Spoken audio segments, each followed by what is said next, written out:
Hello friends, welcome to my channel Raji Kalyan 9488. మెంతుకూర rice lunch బాక్సుల్లోకి అయితే చాలా బాగుంటుందండి. పిల్లలు లంచ్ బాక్స్ కూడా ఖాళీ చేసుకుని వచ్చేస్తారు. టేస్ట్ అయితే చాలా బాగుంటుంది. మీరు కూడా తప్పక ట్రై చేయండి. ఈజీ రెసిపీ అండి.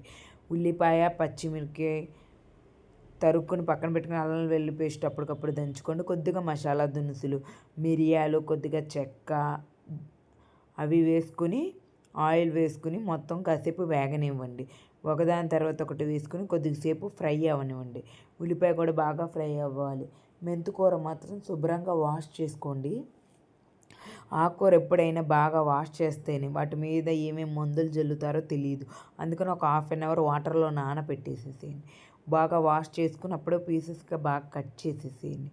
కట్ చేసేసి ఇంకా అలాగే వేసేసేసుకోండి.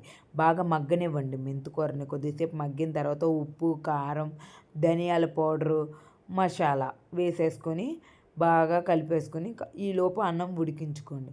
అన్నం నేను ఇలాంటి రైసులు చేసేటప్పుడు 1 కప్పుకి 2 కప్పులు వాటర్ పోస్తాను అంతే.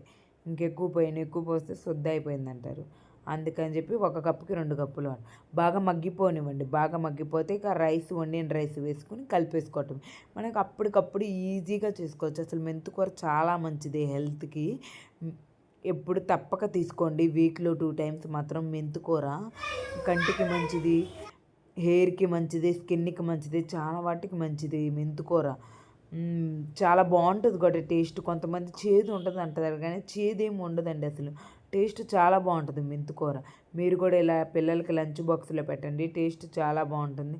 మీరు కూడా తప్పక ట్రై చేయండి. వీడియో చూస్తున్నారు కానీ సబ్స్క్రైబ్ చేసుకోవట్లేదు. సబ్స్క్రైబ్ చేసుకోండి please. Like, subscribe my channel. మరిన్ని వీడియోస్ కోసం వెంటనే